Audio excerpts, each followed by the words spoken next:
आज हम पढ़ेंगे अनुपात समानुपात का नया चैप्टर, पूरा बेसिक से पढ़ेंगे। अनुपात समानुपात बहुत बड़ा चैप्टर है जो कॉम्पिटिटिव एग्जाम में आते हैं।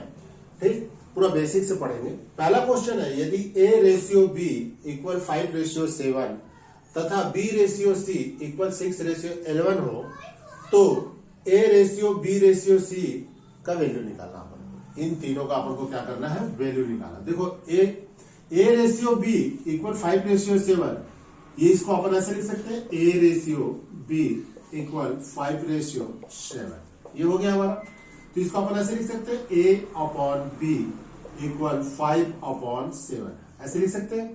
ठीक, सेकंड वाला अपन को दिया है B रेशियो C इक्वल 6:11, तो अपन इसको ऐसे लिख सकते हैं, यहाँ पे B/C और यहाँ पे हो जाएगा 6/11। अब देखो यहाँ पे 2B है, यहाँ पे 2B है और हमको एक B का वैल्यू निकालना है। तो ऐसे क्वेश्चन में क्या कर देते हैं, देखो एक A है ना, एक C है, मगर दो ठोक B दिया हुआ। तो ऐसे क्वेश्चन में क्या कर देते हैं, Z बनाते हैं। ऐसे क्वेश्चन में क्या कर देते हैं, Z बनाते हैं। तो देखो कैपिटल Z बनाते हैं, ऐसे Z ऐसे रहता है कैपिटल वाला।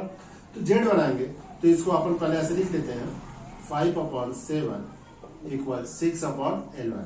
अब Z बनाएंगे, देखो 5 का 6 के साथ मल्टीप्लाई होगा, 5 का 6 के साथ क्या होगा, मल्टीप्लाई होगा, तो A का वैल्यू निकलेगा। तो A का वैल्यू कितना निकलेगा, मल्टीप्लाई होगा तो 5 का 6 के साथ होगा तो 30।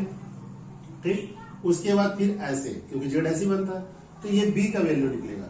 जब 7 का 6 के साथ मल्टीप्लाई होगा तो कितना निकलेगा, 42। कितना निकलेगा, 42।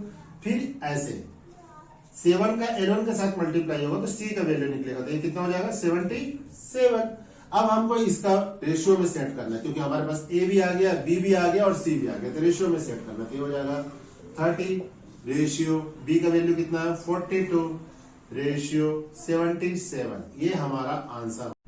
दूसरा क्वेश्चन देखेंगे अपन। दूसरा क्वेश्चन भी वैसी है, यदि A रेशियो B इक्वल 3:4 तथा B रेशियो C इक्वल 4:7 हो तो A ratio B ratio C upon C का वैल्यू अपन को निकालना है। इसका क्या करना है, अपन को वैल्यू निकालना है। तो देखो सबसे पहले तो जैसे अपन पहला वाला क्वेश्चन बनाए थे सेम वैसे बनाएंगे। यहाँ पे लिख लेंगे A रेशियो B, इसका वैल्यू कितना है, 3:4। सेकंड वाला अपन को दिया है B रेशियो C, इसका वैल्यू कितना है, 4:7। ठीक, तो अब यहाँ पे अपन लिखेंगे A/B, ये कितना हो जाएगा, 3/4।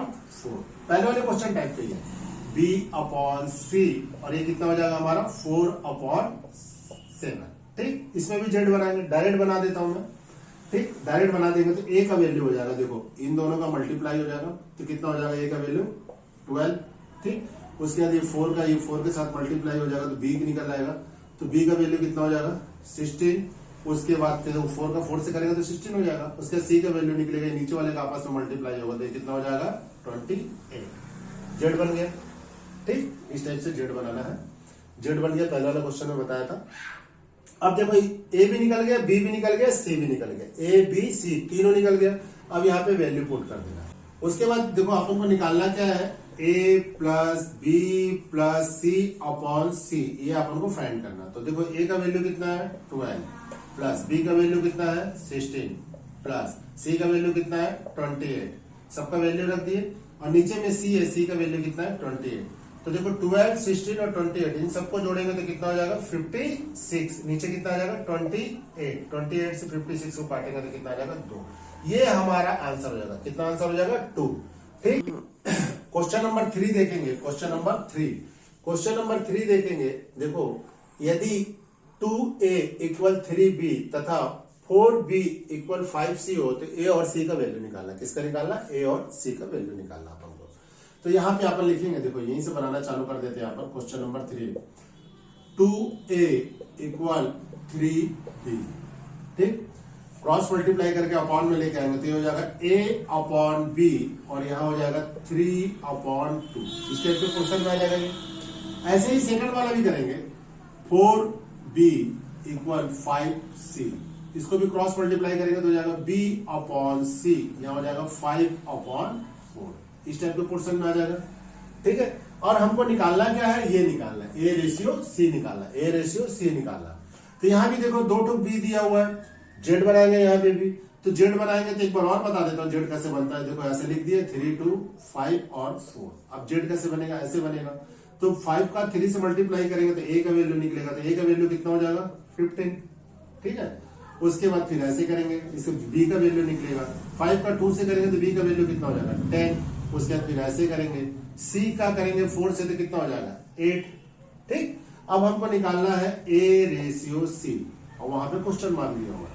तो देखो ए का वैल्यू कितना है 15 और सी का वैल्यू कितना है 8, ये हमारा आंसर हो जाएगा। 15:8 हमारा क्या हो जाएगा, आंसर हो जाएगा।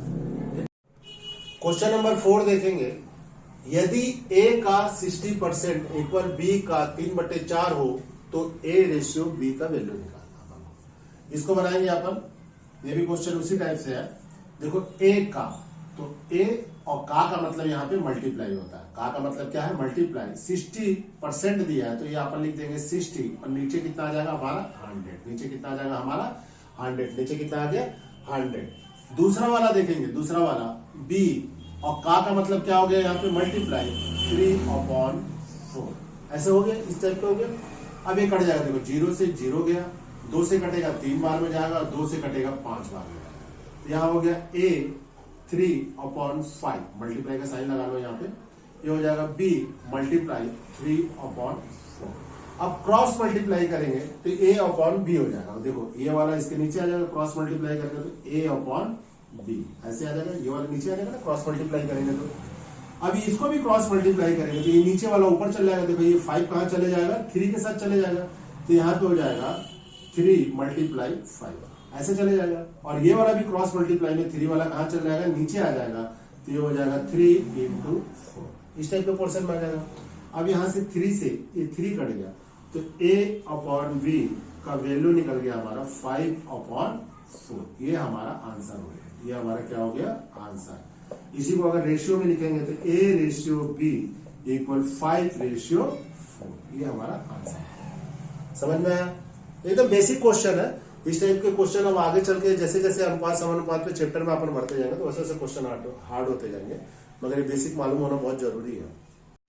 क्वेश्चन नंबर 5 देखेंगे अनुपात समानुपात में। क्वेश्चन नंबर 5, यदि 1/x ratio 1/y ratio 1/z का वैल्यू दिया 2:3:5 हो तो अपन को यहाँ पे निकालना है x ratio y ratio z का वैल्यू अपन को निकालना है।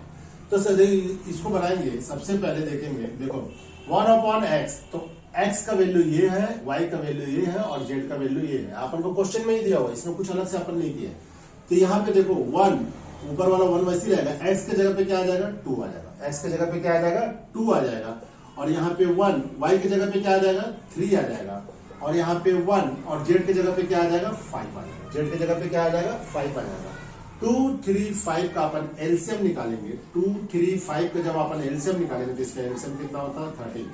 2, 3, 5 का एलसीएम ऐसे 2, 3, 5 का अपन एलसीएम निकालेंगे तो इसका एलसीएम कितना आएगा 30, इसका एलसीएम कितना आ जाएगा 30, ठीक। अब क्या करेंगे, तो देखो 2 से जब 30 को डिवाइड करेंगे, 2 से जब 30 को डिवाइड करेंगे तो कितने बार में चल जाएगा 15 बार में चल जाएगा। 15 का 1 में मल्टीप्लाई करेंगे तो कितना हो जाएगा 15, 15 का 1 में मल्टीप्लाई करेंगे तो कितना हो जाएगा 15। उसके बाद फिर रेशियो लगाएंगे, ये वाला रेशियो। उसके बाद 3 से जब 30 को डिवाइड करेंगे तो कितने बार में जाएगा 10 बार में जाएगा। 10 का 1 में मल्टीप्लाई करेंगे तो कितना हो जाएगा ये 10, क्लियर। उसके बाद फिर ये रेशियो लगाएंगे। फिर 5 से 30 को जब डिवाइड करेंगे तो कितने बार में जाएगा 6 बार में जाएगा। 6 का 1 में मल्टीप्लाई करेंगे तो ये 6, ये हमारा आ गया। अब देखो ऐसे क्वेश्चन में ये बात हमेशा याद रखना, अपन को x, y, z का वैल्यू निकालना रहता है, और जब अपन अनुपात समानुपात में जब एलसीएम निकालते हैं तो एलसीएम का कोई वैल्यू नहीं रहता, मेन वैल्यू ये ऊपर वाले का रहता है। ये हमारा हो जाता है a, b और c, मगर एलसीएम का कोई भी वैल्यू नहीं रहेगा। एलसीएम का कोई भी वैल्यू नहीं रहेगा। यहाँ पे x, y, z दिया तो x, y, z करके लिख लो, ये हमारा हो गया x, y और z। मगर एलसीएम जो रहता है उसका कोई वैल्यू नहीं रहता, तो इसको अपन एलसीएम वाले को सिर्फ ऊपर का वैल्यू निकालने के लिए अपन क्या किए थे, एलसीएम निकाले थे। सिर्फ ऊपर का वैल्यू निकालने के लिए अपन क्या किए थे, एलसीएम निकाले थे। तो ये x आ गया, y आ गया, z आ गया, वही अपन को निकालना था रेशियो में। तो ये हमारा आंसर हो गया, ये हमारा क्या हो गया आंसर हो गया। शुरू में ऐसा लग रहा होगा कि थोड़ा सा कठिन टाइप का, मगर बनाते बनाते समझ में आ गया। इतना याद रखना, जब अपॉन वाला अनुपात वाला जब अपॉन वाला क्वेश्चन रहता है तो उसमें अपन एलसीएम जो निकालते हैं वो सिर्फ ऊपर का वैल्यू निकालने के लिए एलसीएम निकाला जाता है, नीचे वाले का कोई एलसीएम का कोई भी रोल नहीं रहता है, ठीक। क्वेश्चन नंबर 6 बनाएंगे। क्वेश्चन नंबर 6 दिया है, यदि a/3 equal b/4 equal c/7 हो तो a plus B plus c/c का वैल्यू निकालना। ये बहुत आसान क्वेश्चन है। ये समझाने के लिए ऐसे एक तो क्वेश्चन ले लिया कि मैं देखो सिंपल सा क्वेश्चन है। a/3 तो a का वैल्यू कितना हो जाएगा, यहाँ पे a का वैल्यू कितना हो जाएगा 3। a का वैल्यू कितना हो गया 3। ऐसे यहाँ पे दिया है b/4 तो b/4 मतलब b का वैल्यू कितना हो गया यहाँ पे 4। ऐसे ही आगे वाले लाइन में दिया है c/7 तो यहाँ पे c का वैल्यू कितना हो गया 7। c का वैल्यू कितना हो गया 7। अब देखो हमारे पास a b c तीनों का वैल्यू वहां पे पुट कर देंगे, आंसर आ जाएगा। तो क्वेश्चन में यहाँ पे लगा देते हैं। देखो a का कितना है 3, उसके बाद प्लस का साइन है, b का कितना है 4, उसके बाद प्लस का साइन है, c का कितना है 7। ये हो गया ऊपर वाला लाइन। नीचे वाले लाइन का आ जाएगा 7। इन सबको प्लस करेंगे तो कितना हो जाएगा 14 और नीचे कितना आ जाएगा 7 से काट देंगे तो कितना आ जाएगा 2। 7 से काट देंगे तो कितना आ जाएगा 2। ये हमारा आंसर हो गया। एकदम सिंपल सा था, समझाने के लिए वाला क्वेश्चन लिया था ताकि समझ में आ जाए कि अनुपात समानुपात में, क्योंकि आगे चल के इस टाइप के पैटर्न में बहुत सारे क्वेश्चन आएंगे। ठीक।